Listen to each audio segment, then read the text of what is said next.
नमस्कार, आप देख रहे हैं TTN 24 और मैं श्रुति दुबे।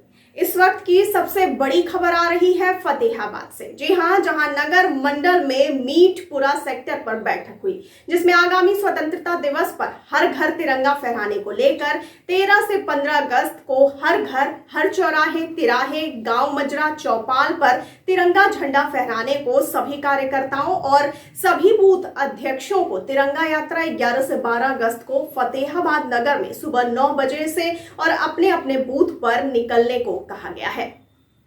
आज हम यहाँ बैठे हैं, आज़ादी का अमृत महोत्सव पूरा भारत मना रहा है। 75वां अमृत महोत्सव हम मना रहे हैं, बड़ी धूमधाम से मना है। यहाँ पे हम आपके इस मीठपुरा गांव में हम आए हैं। मेन उद्देश्य यही है हम लोगों का, जैसे कि 12, 13, 14, 15 3 दिन ये अभियान रहेगा। हर घर झंडा लगाना है हमें, तिरंगा झंडा, और एक प्रभात फेरी भी होनी है।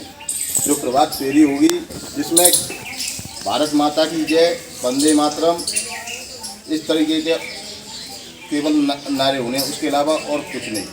ना किसी पार्टी का झंडा होगा, ना किसी पार्टी की जय बोलनी है, ना किसी प्रतिनिधि की जय बोलनी है, केवल और केवल भारत माता की जय।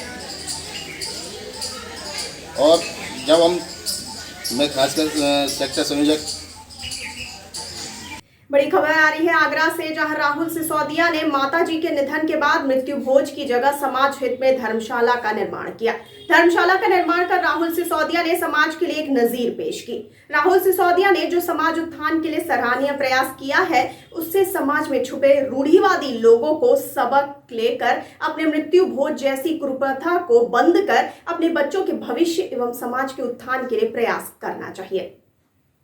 समाज के आगे एक उदाहरण प्रस्तुत किया है, तो ये प्रेरणा आपको कहाँ से मिली कि मृत्यु भोज बंद करेंगे?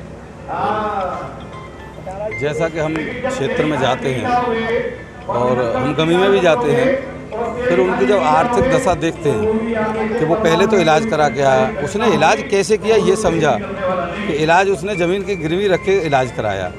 अब उसके बाद समाज का दबाव कि अरे ते डोकरा सिरजा खा के आयो तो तू नहीं खवाओगा तो बहुत बुरा हो जाएगा, समाज में तू मुंह दिखाने लायक नहीं बचेगा। तो ऐसे जो कटाक्ष और व्यंग उनके ऊपर होते हैं, उसकी वजह से एक चेतना की आवश्यकता थी कि लोगों को जागरूक किया जाए। जिस प्रकार से पहले बाल विवाह को ख़त्म नहीं किया जा सकता था, आज मैं समझता हूँ 98% लोग जागरूक हैं और बाल विवाह नहीं होता। तो कोई चुनौती ऐसी नहीं है कि उसको मिटाया नहीं जा सकता। मैं मानता हूँ कि अगर बाल विवाह समाप्त हो सकता है तो ये कुप्रथा भी समाप्त हो सकती है। और गरीबों का इसमें एक बहुत बड़ा हित छुपा हुआ है, जो मजबूरी में समाज में इज्जत बचाने के लिए उन्हें लोग करवा देते हैं। तो ये हम जैसे लोग अगर सामने आएँ और जनप्रतिनिधि हमारा इसमें सहयोग करें, तो मैंने इसीलिए सारे जनप्रतिनिधियों को और समाज के जागरूक लोगों को एक मंच पर लाने का काम किया था। ये कोई राजनीतिक मंच नहीं है, ये समाज के हित में और गरीबों के हित में एक ऐसी अभियान चलाया है मैंने कि जिससे गरीबों का भला हो सके और इस कुरीति से वो बच सकें। जिस धर्मशाला का शिलान्यास आज किया गया था, वो किस उपयोग में लाई जाए?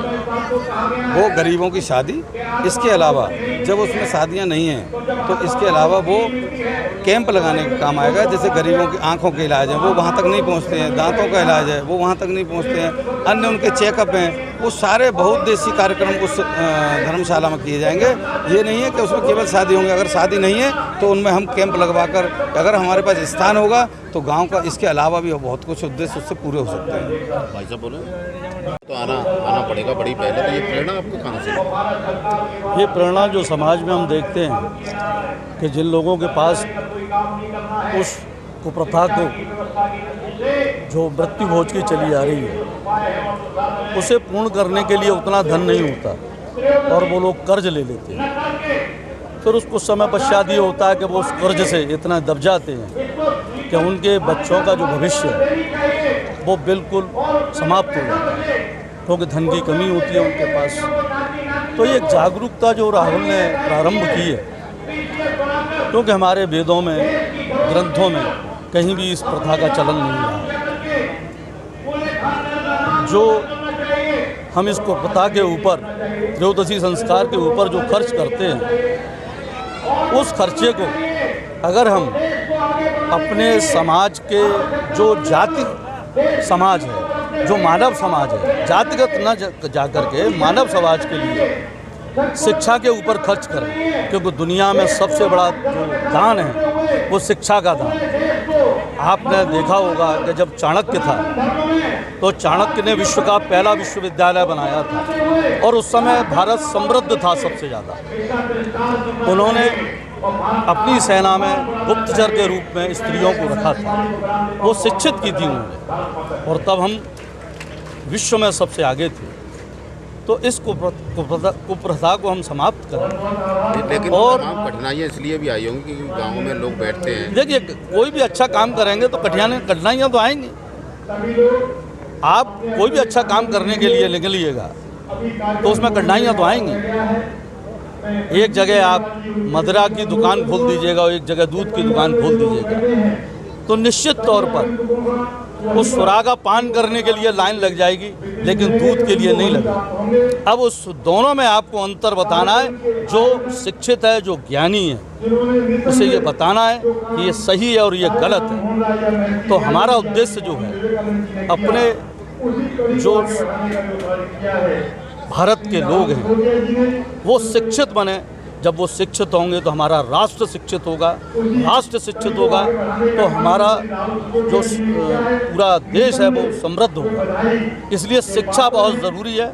मैं सारे लोगों से निवेदन करूंगा, चाहे वो धनाढ्य वर्ग के हों, चाहे वो गरीब वर्ग के हों, वो इस कुप्रथा को समाप्त करें और इनके ऊपर जो भी खर्च करने का वो संकल्प लेते हैं, उस संकल्प को अपने गांव में एक समिति बना करके शिक्षा के लिए, चाहे वो बड़ी खबर आ रही है मध्य प्रदेश से, जहां जबलपुर के न्यू लाइफ मल्टी स्पेशलिटी अस्पताल में हुए भीषण अग्निकांड में मौतों के बाद आज बीजेपी के सांसद राकेश सिंह, विधायक इंदु तिवारी और बीजेपी के अन्य सदस्य घटनास्थल पर पहुंचकर निरीक्षण किए और मेट्रो हॉस्पिटल में भर्ती मरीजों से मिलकर स्वास्थ्य के बारे में जानकारी ली गई। 8 लोगों की मृत्यु हुई, कई लोग घायल हैं, उनका इलाज चल रहा है।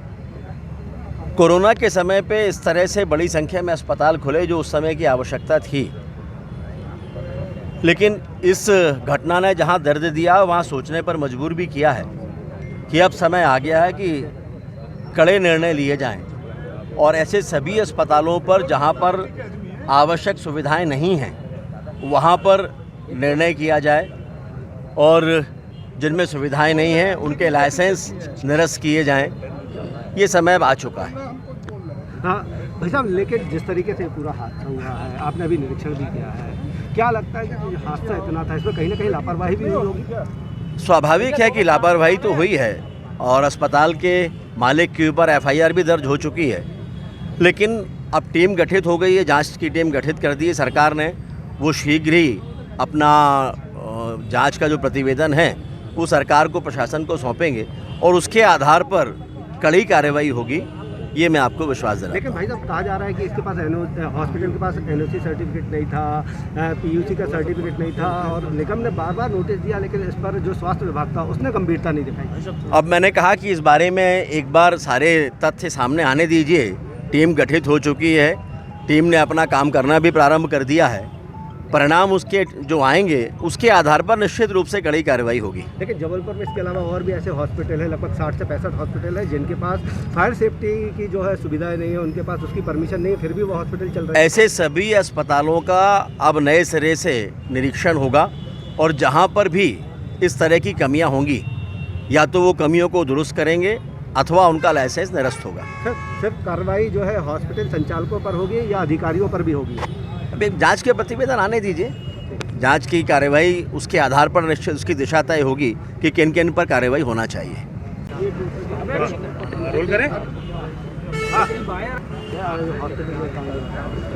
ये कल जो न्यू लाइफ हॉस्पिटल थाना विजयनगर अंतर्गत जो मामला दर्ज किया गया है, इसमें प्रारंभिक तौर पर पुलिस के द्वारा IPC 304, 308 और 34 के तहत मामला पंजीबद्ध किया गया है। इसमें जो डायरेक्टर और प्रोपराइटर डॉक्टर निश्चिंत गुप्ता, डॉक्टर सुरेश पटेल, डॉक्टर संजय पटेल एवं डॉक्टर संतोष सोनी, ये 4 मुख्य रूप से इसमें आरोपी बनाए गए हैं। इसके अलावा एक व्यक्ति का नाम और इसमें जोड़ा गया है।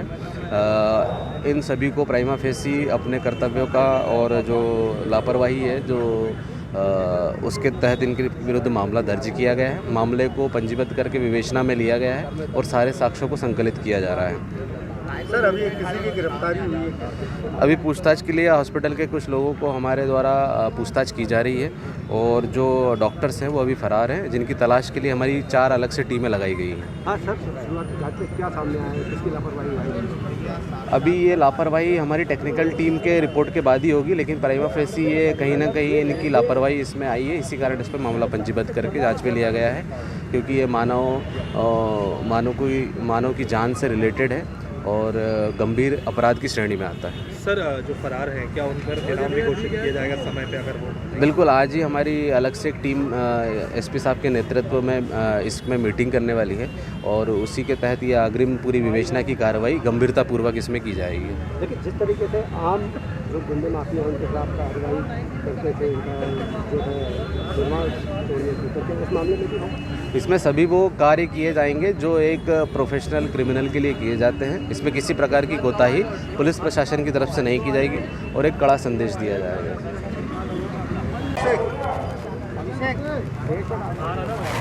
सर, जो हॉस्पिटल में अपनी कार्ड हुआ था उसमें किन धाराओं के तहत अभी मामला दर्ज हुआ और कौन? ये भारतीय दंड संहिता की धारा 304A के तहत यहाँ पे कार्रवाई FIR दर्ज की गई है। पूछताछ के लिए भी थाने में कुछ लोगों को बुलाया गया है और आगे हम जल्द ही, जैसे ही हमारे विभिन्न प्रकार के साक्ष्य इकट्ठे होंगे, परिसर अभी सील है, लोगों से पूछताछ की जा रही है और जो भी जिम्मेदार लोग होंगे उनके विरुद्ध आगे पुलिस प्रशासन कार्रवाई करेगा। मामला दर्ज किया है, ये अस्पताल के संचालकों के विरुद्ध दर्ज किया गया है और आगे इसमें भी आगे जांच जारी है। जो भी इसके लिए दोषी होंगे उन सभी पे कार्रवाई की। कितने संचालक हैं और क्या क्या नाम है? अभी ये संपूर्ण रूप से जानकारी सामने नहीं आ पाई है, कुछ एक नाम सामने आ रहे हैं और इसीलिए इसमें अभी आगे विवेचना जारी है और जो भी सूचनाएं आएंगी निश्चित समय पे हम मीडिया के साथियों को पहुंचाएंगे। Thank you. तो ये थी इस वक्त की बड़ी खबर। आगे खबरों के लिए बने रहिए TTN 24 के साथ। मुझे दीजिए इजाजत। नमस्कार।